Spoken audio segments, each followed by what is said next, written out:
So picture this. It's June 12th, 2026, right?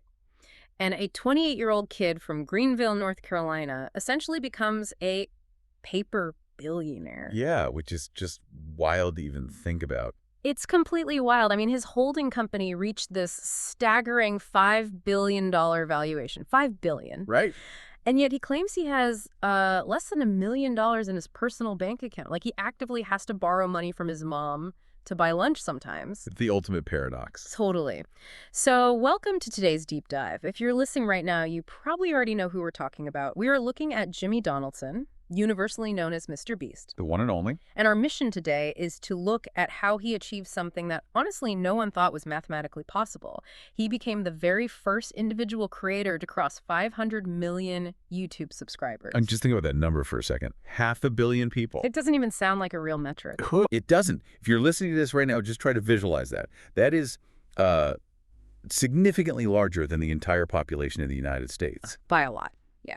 Right. It's this unprecedented metric of human attention focused squarely on a single individual. And that financial reality, the attention economy at that scale, is exactly why Beast Industries hit that $5 billion mark. Based on all the private funding rounds and industry reporting. Exactly. So his personal paper net worth sits at an estimated $2.6 billion. Okay, let's unpack this. Because that contrast is just, it's wild to me. How are you a multi-billionaire on paper, but cash poor in reality? Well, it takes a lot of cash to keep that machine running. Yeah, and that's the mission today. I want to figure out how a teenager who started out filming himself doing, absolutely mind-numbing stunts. Like counting to 100,000. Literally counting to 100,000 for 40 hours straight. How does that guy build what we now know as Beast Industries? It's a massive leap. Right. Is this just a massively successful YouTube channel that somehow got lucky with the algorithm? Or, are we actually looking at the ultimate blueprint for the modern corporate conglomerate? Because it's not just videos anymore. No, not at all. This is an empire that spans digital media, traditional television, physical retail, high finance, and massive global philanthropy. And to truly understand this empire, you have to sort of strip away the flashy stunts. You have to look past the massive cash giveaways. Which is hard because they're so distracting. Exactly. But we have to look at the underlying mechanics. So today, we're going to examine the hyper-optimized corporate culture that drives this entire machine. The actual gears turning behind the scenes. Right. We'll look at the brilliant and sometimes incredibly risky vertical integration he's employed. And importantly, we have to impartially look at the highly controversial realities of trying to scale a single human being into a multinational brand. Because it's not seamless, is it? Far from it.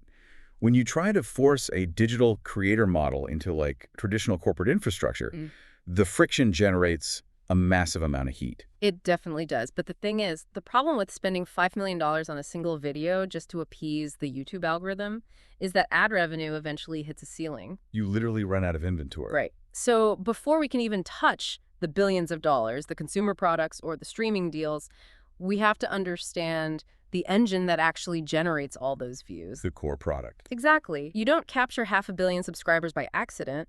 So how exactly does a team consistently, almost scientifically, capture billions of eyeballs every single month? It's a fascinating process. And we actually have a rare look under the hood, thanks to a leaked 2024 onboarding PDF for Beast Productions. And let me tell you, reading this document, it is an experience. Oh, it really is. It reads less like an HR manual and more like a psychological operating system for virality. Yeah, that's exactly what it feels like. And it starts in the most absurdly on-brand way possible. The $1,000 bribe. Yes. Page 1 of this employee handbook essentially says to the new hire, if you attentively read and understand this book and pass a quiz, I will give you $1,000. Which is brilliant, honestly. Right. He is literally paying his new hires $1,000 just to read the manual. But it's the core philosophy outlined in this document that really struck me. The distinction they make about quality. Yes. The ultimate goal, written in bold, is not to make the best produced video. It's not to make the funniest video or, the most cinematic video. Right. The explicit goal is to make the best YouTube video possible. And that distinction is absolutely crucial to understand his success. Because if you were a traditional television producer, your goal is high production value. Yeah, you want beautiful cinematography, nuanced pacing, subtle character arcs. Exactly. But the best YouTube video is an entirely different species of media. It is a product engineered specifically to satisfy a very particular, ruthless recommendation algorithm. It's playing a totally different game. Right. It's entirely about maximizing viewer retention and click-through rates. The document is essentially a manifesto on how to hijack and hold human attention. Wait, let's pause there for a second. Because by entirely optimizing for a ruthless algorithm, aren't they just creating digital junk food? That's the argument. Yeah. I mean, if the goal is strictly retention and tricking the brain into not clicking away with, like, flashing lights and constant noise, at what point does optimizing human attention cross the line into psychological manipulation? And that is the exact debate happening in media studies right now. Is it art or is it algorithmic exploitation? Right. But from a pure logistics and business standpoint, Beast Productions doesn't view it as either. They view it as mathematics. Just numbers on a spreadsheet. Exactly. What's fascinating here is that this document proves they aren't running a creative studio in the traditional sense. They're running a high-performance logistics and data company. And the grading system they use for employees reflects that cold math perfectly. It's brutal. The A, B, and C players. Yes. They categorize staff into A players, B players, and C players. The A players are described as, quote, obsessive. They want absolute dedication. Right. These are people who learn from mistakes, never make excuses, and are expected to be the best in the goddamn world at their job. Which is an intense bar to clear. Seriously. Yeah. Then you have B players, who are the new people who can eventually be trained into A players, but the C players... This part is wild. It is. The document literally calls them poisonous. It says they are just average employees who aren't obsessive, and they should be transitioned out of the company immediately. And they casually add, it's okay, we give everyone severance, they'll be fine. Yes. But I have to push back on this. Imagine you're managing a team, and you're told to fire your average employees because they're poisonous. Yeah, it's a harsh label. Isn't this definition of a C player just describing a completely normal person with a healthy work-life balance? Does a culture that openly demands obsession inevitably lead to burnout? It's a highly valid critique, and it really echoes the realities of many hyper-growth startups in Silicon Valley. Move fast and break things, basically. Right. You're looking at a culture that prizes absolute single-minded dedication over long-term human sustainability, but the intensity they demand is directly tied to that mathematical reality of YouTube virality. It's all about the CTR. Yes, the click-through rate. If the employees aren't obsessive, the math fails. And the CTR math in the document is explained with this hilarious but honestly brilliant analogy. The front yard analogy. Yeah, it says, if the video title is, I spent 50 hours in my front yard, you wouldn't click it. Why? Because it's lame. Anyone can sit in their yard. Exactly. But if the title is, I spent 50 hours in ketchup, you click. The physical effort to sit in the yard versus sitting in a bathtub of ketchup is roughly exactly the same. But the ketchup concept is exponentially more viral. It is. It tells the employees that the entire creative process starts with the title and the thumbnail. If the thumbnail isn't clickable, the video essentially does not exist. Exactly. You could film the most profound piece of documentary filmmaking in human history. Right, a masterpiece. But if the thumbnail is boring, the algorithm buries it. Nobody sees it. So And once you actually get that click, you have to deliver immediately. The PDF outlines a rigid formula for viewer retention. Which is where the pressure really ticks in. Yes. The first minute of the video has one singular job, and that is to prove to the viewer that the thumbnail wasn't clickbait. And the math they consider successful for that first minute is terrifying. It really is. The document notes that if you get 60 million initial clicks, losing 21 million viewers in the first minute is actually considered a good result. Yeah, let that sink in for everyone listening. You are bleeding tens of millions of viewers in 60 seconds, and you're popping champagne because that's a massive success. It's mind-boggling. But to prevent losing even more than those 21 million, it requires a pacing and an editing style that is just incredibly dense. You can't let them breathe for a second. No, you can't. And to maintain that pace, they rely on what the document calls the wow factor. And the example they use perfectly captures this. The red circle video. Yeah. They talk about a video where a guy has to live in a red circle in a field for 100 days to win $500,000. A classic setup for them. Right. Now, a normal production would just start the video with the guy's house already built inside the circle. Which makes sense. Of course. But instead, Beast Productions literally used a massive industrial crane to drop an entire house into the circle 30 seconds into the video. The visual is insane. And why go through that expense? To quote the document directly, because who the F else on YouTube can do that all? And that is the perfect illustration of their competitive moat. Nobody else has that kind of budget. Exactly. They are leveraging massive amounts of capital to create spectacles that literally no other creator on Earth can afford to replicate. But to execute ideas like craning a house into a field, you need flawless execution. Which brings us to their obsession with what they call critical components. Yes, this part was intense. The manual explicitly states that if a video requires, say, renting a private island, then securing that island is the critical component. Nothing else matters. Right. Not the games they'll play, not the camera gear, not the catering. None of it matters until the island is secured.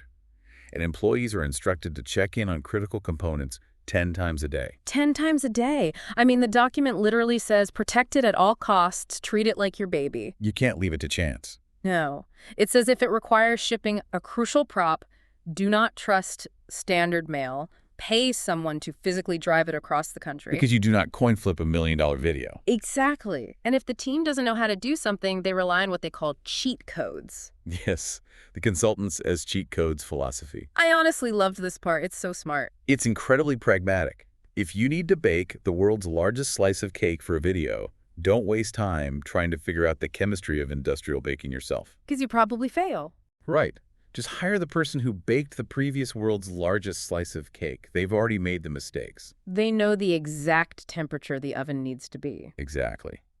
They can save you weeks of research. It's an aggressive optimization of time and resources. But that speed, that scale, and that demand for obsession comes with massive real-world risks. It definitely does. The document has this really dark warning tucked into a section called Random Things You Should Know. Yeah, the logistics of human endurance. Right. It explicitly warns staff not to leave contestants waiting in the sun for more than 3 hours. It casually mentions that during their real-life Squid Game recreation, leaving people standing in the sun cost them $500,000. Because of the delays and the fallout. Yeah. And in a boys versus girls video, poor logistics caused a lot of people to drop out. It's a stark reminder that they aren't just managing digital pixels. No, they are managing human logistics on a massive scale. And managing human logistics at that scale is notoriously difficult. It's where things get messy. Exactly. Which is exactly the problem that Beast Industries ran into when they tried to move beyond the screen. Because Jimmy hit a mathematical wall. You can only get so many views? Right. The leaked PDF shows us exactly how to capture 500 million subscribers. But views alone, even with the highest premium ad rates on YouTube, do not create a $2.6 billion net worth. You eventually cap out. You do. He didn't just need more viewers. He needed to extract more value from the viewers he already had, but in the physical world. Right. If you're capping out on ad revenue, the question becomes, how do you turn digital views into physical dollars? Which is the holy grail for creators. And that's what birthed Beast Industries' push from the screen to the supermarket shelf. Let's look at Feastables and Lunchly. This was a huge pivot. Massive. In January 2022, they launched Feastables, starting with a line of chocolate bars, and the numbers here are just staggering. Truly industry disrupting. By 2026, Feastables had reached over 80,000 retail locations across North America. We're talking prominent shelf space at Walmart, Target, 7-Eleven. They were everywhere. Yeah. In 2024 alone, Feastables did $250 million in sales, pulling in $20 million in pure profit. Wow. That chocolate bar actually out-earned the main YouTube channel itself, and they are projected to hit $520 million in sales in 2025. The strategy behind Feastables is honestly a masterclass in modern consumer product distribution. It really is. But notice what they didn't do. They didn't rely purely on a direct-to-consumer model. Let's break that down for the listener, because that's huge. A lot of creators just set up a website and sell hoodies or whatever direct to their fans. Why didn't he do that with chocolate? Because selling chocolate directly to consumers online is a logistical nightmare. I mean, chocolate melts in the mail, right? Exactly. The shipping costs for a $2 item completely destroy your profit margins. That makes total sense. So instead of doing that, they aggressively pushed for mass retail from day one. They bypassed the internet logistics entirely and forced their way right onto the physical shelves at Walmart. Which is so hard for a new brand to do. Extremely hard. They focused on simple ingredients, ethically sourced fair trade cocoa, and competitive pricing.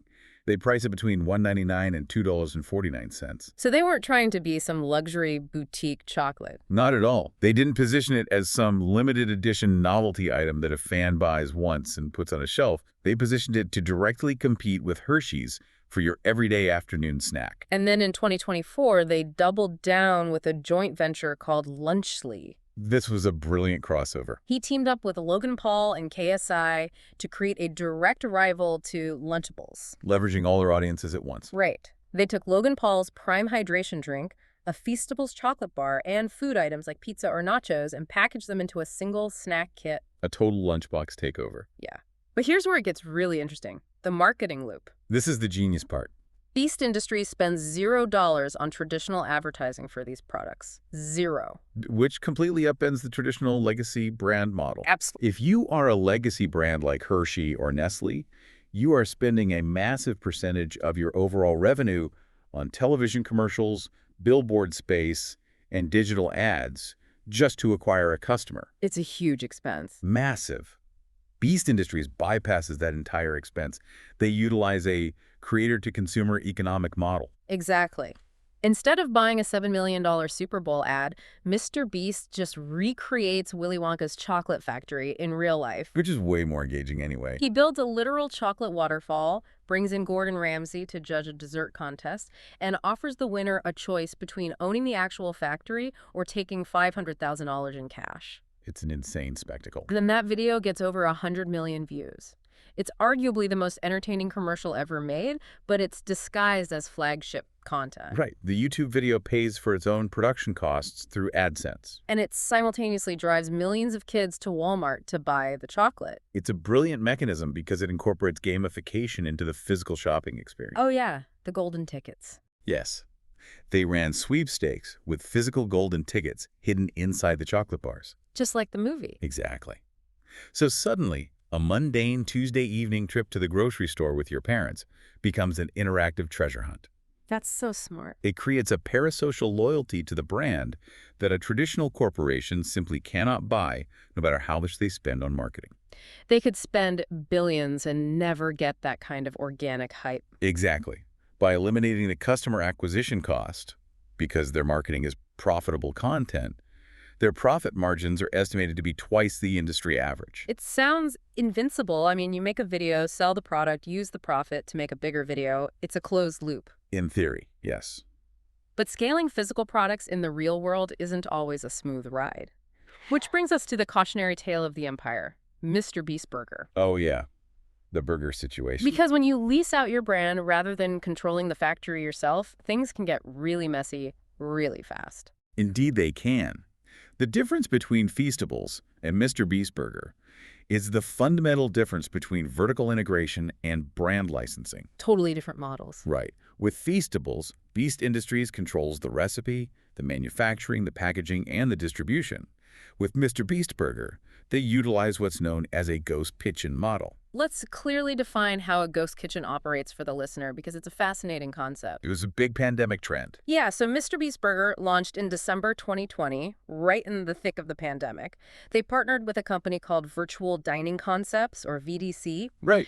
Now, instead of buying land and building physical MrBeast Burger restaurants, they essentially leased the MrBeast menu to existing restaurants. Which sounds incredibly efficient. It does. Imagine you own a struggling local Italian diner. You sign a contract with VDC, they send you a tablet and a recipe book. And suddenly you have a new revenue stream. Exactly. Suddenly, alongside your spaghetti, your line cooks are smashing MrBeast burgers, putting them in branded bags, and handing them out the back door to Uber Eats drivers. It's essentially renting out the excess capacity of America's restaurant kitchens. And it's scaled with violent speed. At its peak, there were over 1,700 locations globally. The appeal of the ghost kitchen model during the pandemic was obvious. It provided struggling independent restaurants with desperately needed income. Which everyone needed at the time. Right, and it allowed the MrBeast brand to achieve instant global scale without the massive capital expenditure of building brick-and-mortar stores. But there's a catch. A huge one. The fundamental fatal flaw in this model is quality control. Oh, absolutely. When you have 1,700 independent kitchens cooking your food ranging from high-end bistros to rundown Right. diners, standardization is nearly impossible. And the fans let him know it immediately. Social media was just flooded with pictures of raw meat, burnt buns, and missing ingredients. It's a PR nightmare. It got so bad that Donaldson publicly stated the food was inedible, revolting, and was actively hurting his brand. Which is unheard of for a founder to say about their own product. Right. But he claimed the contract with VDC wouldn't let him just pull the plug. He tweeted, "Young Beast signed a bad deal." A very public admission. Yeah. Now, let's think about this. If you're a creator whose entire multi-billion-dollar value is tied to your audience's trust, Trust is everything. is licensing your name to a decentralized network of 1,700 random restaurant kitchens the biggest unforced error you can make? It's certainly a massive vulnerability. In the creator economy, trust is your ultimate currency. Yeah, because they're buying it because of you. Exactly. If a fan spends their limited allowance on a terrible raw burger, the damage to the parasocial relationship is severe. They feel personally betrayed, right? They feel betrayed by the creator, not some faceless corporation. And this breakdown in trust led to a massive legal battle in 2023. Which we need to look at both sides impartially here. Of course. So, Donaldson sued Virtual Dining Concepts, seeking to terminate the contract. He argued that the poor quality of the food was irreparably damaging his brand reputation. Which, based on the photos online, seems like a fair concern. Right, but VDC didn't back down. They countersued for damages in the 9-figure range. Hundreds of millions of dollars. Yeah. They claimed intentional tortious interference. Essentially, VDC argued to the court that Donaldson's tweets disparaging the burgers were a deliberate, calculated attempt to destroy their business. So we could get out of the deal. Exactly. They claimed he did it so he could either negotiate a more lucrative deal or walk away without cause, serving his own monetary interests. That's a heavy accusation. It is. VDC also stated in their filings that the complaint was riddled with inaccuracies and that the vast majority of customers were actually highly satisfied with the product. If we connect this to the bigger picture, this legal battle highlights the vital lesson of brand equity versus rapid scaling. You can't just grow for the sake of growth. No, you can't. The allure of instant global reach through the ghost kitchen model completely blinded them to the brutal operational realities of the food service industry. It's a tough business. However, it's worth noting that the brand has since restructured. They pivoted away from the mass ghost kitchen model and scaled down to roughly 400 highly vetted, quality-controlled locations. Which makes a lot more sense. It does. They are prioritizing operational excellence over sheer quantity now. It was a painful, expensive lesson in the limits of digital influence in the physical world. So, recognizing those limits and the immense legal risks of decentralized ghost kitchens, and knowing that the YouTube algorithm is always a fickle master, Beast Industries clearly realized they needed to diversify even further. Expand the footprint. Right. They recently decided to push into entirely new, highly regulated territories, high finance and traditional Hollywood television. Two very intense industries. Let's talk about the Step acquisition in Beast Games. In February 2026, Beast Industries straight up acquired a fintech app called Step. This was a fascinating move. Yeah, this was an app with 7 million Gen Z users, heavily backed by investors, designed to teach financial literacy, help kids build credit, and manage money. It's a great concept for that demographic. Donaldson stated his motivation was to give millions of young people the financial foundation he never had growing up. And this is a pivotal moment in the evolution of his empire. How so? Moving from selling chocolate bars and hoodies to acquiring a regulated financial services company is a massive conceptual leap. It really changes the relationship with the audience. It shows an intent to integrate the brand into the fundamental daily infrastructure of his audience's lives. You aren't just watching him anymore. He is helping you build your credit score. That's a profound shift. It is. But the financial expansion is just one piece. His move into traditional television is equally ambitious and honestly has proven to be incredibly fraught. Right, let's look at Beast Games. This was a blockbuster deal with Amazon Prime Video. The scale of this was unprecedented. A $100 million investment to create the biggest reality competition show in television history. We're talking 1,000 contestants competing for a record-breaking $5 million cash prize. It broke dozens of Guinness World Records just by existing. Exactly. But moving from a scrappy, decentralized YouTube production to a unionized Hollywood set, it was a violent culture clash. It was bound to be. The transition brought a tidal wave of controversy. When you scale up to a $100 million Amazon production, the regulatory and logistical demands change entirely. You can't just operate like a YouTuber anymore. No, you are no longer just a group of friends making videos. You are an institutional production subject to strict labor laws. And in the case of Beast Games, it resulted in serious legal and public relations fallout. It did. Let's look at the facts impartially here. Right. In September 2024, 5 former contestants filed a massive class action lawsuit in Los Angeles. And the allegations were quite severe. Very severe. They alleged chronic mistreatment on set, unsafe working conditions, and a lack of access to adequate food, water, and essential medication. Which is terrifying for a reality show setup. Yeah. There were reports of multiple hospitalizations during the initial filming sessions, with people allegedly being carried out of the arena on stretchers. Just absolute chaos, allegedly. Furthermore, the lawsuit alleged that contestants were pressured to sign illegal contracts and submit false paperwork to help the production secure lucrative Nevada tax credits. But the defense from Beast Industries and the production partners presented a very different picture. Right. They had a strong counter-narrative. They pointed to a perfect storm of external, uncontrollable factors. Specifically, they cited the massive global CrowdStrike software outage. Oh, I remember that. It shut down everything. Right. It severely disrupted global logistics, communication, and transportation at the exact time of filming. Which is awful timing. Terrible timing. They argued this outage, combined with extreme, unexpected weather conditions, created massive logistical hurdles that were actively managed as best as possible. But the controversies haven't been limited strictly to Beast Games, have they? No, there have been internal issues raised as well. There have been reports from former editors, guys who worked on the main YouTube channel, alleging that while Donaldson could be incredibly generous, the work environment was highly toxic when the cameras were off. Right, involving daily berating. Yeah. Donaldson denied this, stating they maintain extremely high standards for the channel without being toxic. It's that obsession culture we talked about earlier. Exactly. Then, in April 2026, a former employee filed a lawsuit alleging wrongful termination, gender discrimination, and harassment after taking maternity leave. And MrBeast strongly denied those allegations as well. He did, and let's not forget the international incident in May 2025 at the Chichen Itza ruins in Mexico. Oh, that was a huge geopolitical mess. It was. Authorities accused his team of unauthorized filming and exploiting the 2,000-year-old ancient temples to promote feastables. Donaldson countered that they had secured full permits and followed all the rules. But the situation escalated to the point where the president of Mexico actually requested a review. What you're seeing here is the absolute friction of hyperscale. It's growing pains on a global level. Exactly.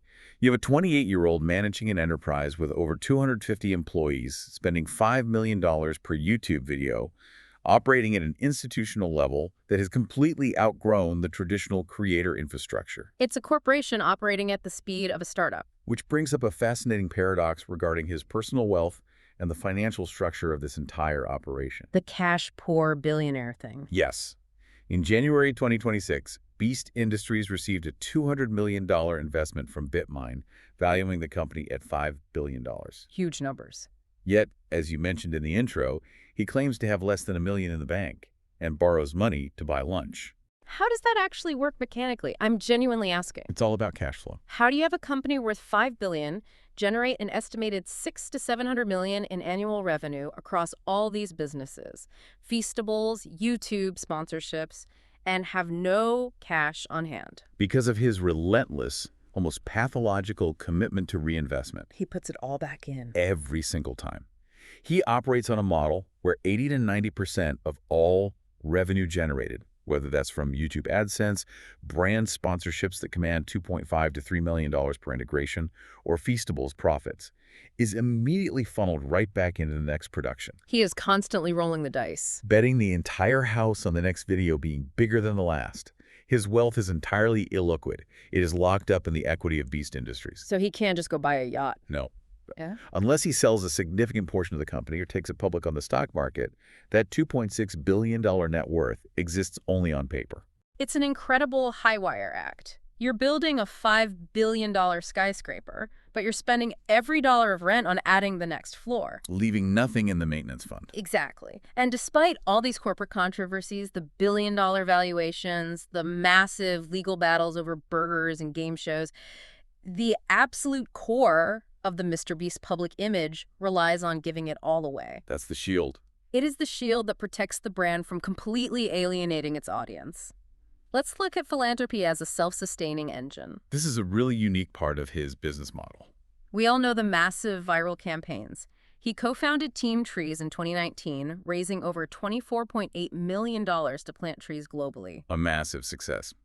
Then Team Seas, raising over $34 million to clean the oceans. And most recently, in August 2025, Team Water. That was the one with Mark Rober, right? Yeah, he teamed up with former NASA engineer Mark Rober and over 3,000 creators to raise $41.7 million for WaterAid. Which provided clean water to 2 million people. Exactly. They even got billionaire hedge fund manager Ken Griffin to drop a $2.25 million donation live on television. Those specific campaigns are monumental events. They really are. But the day-to-day charitable operations are handled through Beast Philanthropy, which is an entirely separate entity. How does that differ from the main channel? Well, it is a registered 501c nonprofit organization, but it operates with a completely novel funding mechanism. It functions as its own YouTube channel. This is where the sheer genius of the system really shines. It's so efficient.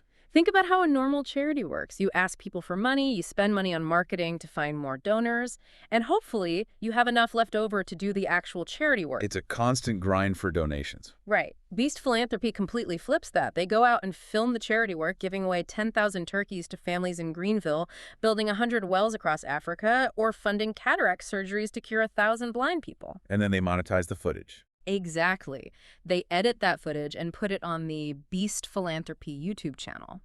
That channel gets millions of views, generating an estimated $8 to $12 million annually in pure YouTube ad revenue. Which is wild for a charity. And 100% of that ad revenue, plus merchandise sales and brand deals, goes directly back into funding the next charitable project. It's essentially a perpetual motion machine for charity. That's a perfect way to describe it. Imagine a charity gala, but instead of rich donors buying tables, the gala is broadcast to 100 million people, and the television network pays the charity $1 million just for the broadcasting rights. And then they do it again. Right.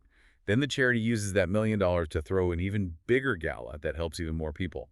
It is a self-funding cycle. So what does this all mean? Because this specific aspect of his empire sparks a fierce, deeply polarizing debate. It really does. People have strong feelings about it. On one hand, you have critics asking, is this charity porn? Is he turning systemic inequality, poverty, and disability into a highly edited, fast-paced spectacle just to farm views and build his personal brand? That's the main criticism, yes. But on the other hand, is it an undeniable net positive? Because real people are getting real, life-changing help, like literal clean water and the ability to see that they simply wouldn't have received otherwise. This raises an important question about the future of philanthropy. And really, the role of the ultra-wealthy in modern society. It's a huge philosophical question. Critics argue, quite validly, that relying on the benevolence of a 28-year-old YouTuber to provide basic human rights like clean water or vision care points to massive systemic failures in government and public infrastructure.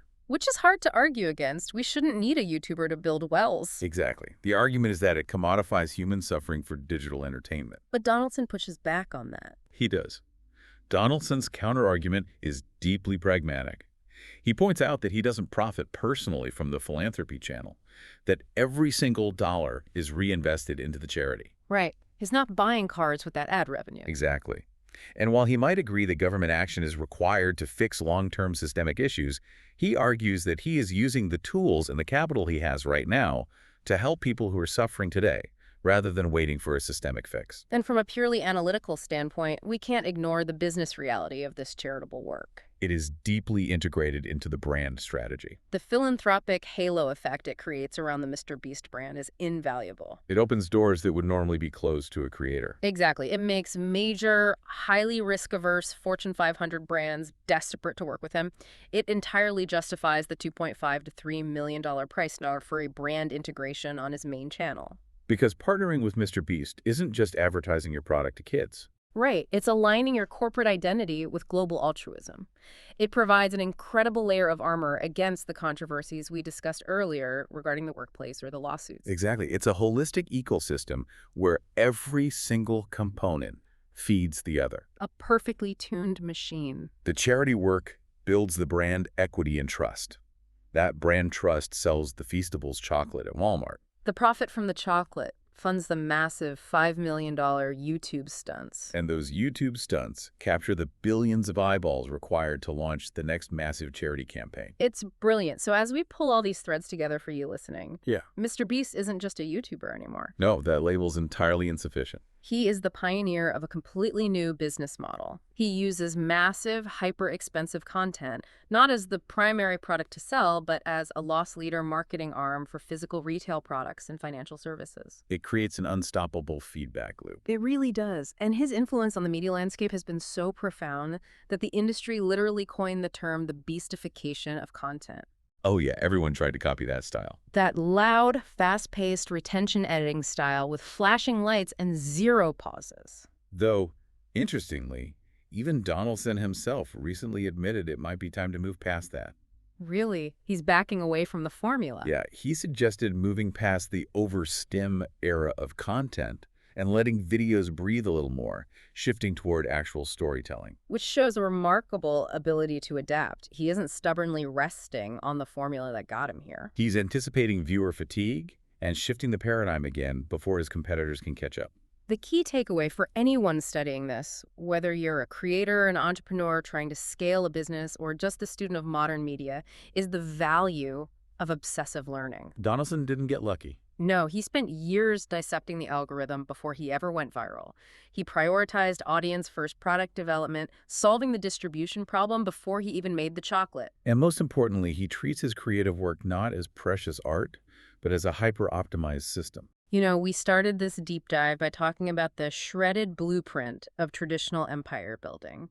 We looked at the murky, unprecedented landscape of the creator economy. And what we found isn't just a kid making videos. No, we found a $5 billion logistics, media, and retail juggernaut, which leaves me with one final lingering thought for you to chew on as you go about your day. What's that? If a 28-year-old content creator, armed initially with nothing but a camera and an obsessive understanding of human attention, can successfully build an ecosystem that spans global entertainment, mass retail, consumer banking, and international water infrastructure. It's a staggering list. What happens when this entire generation realizes they don't just want to watch the world on a screen? What happens when they decide they want to own the physical infrastructure that runs it? That's a fascinating question. Are we just looking at the future of entertainment, or are we looking at the terrifyingly efficient future of the corporate conglomerate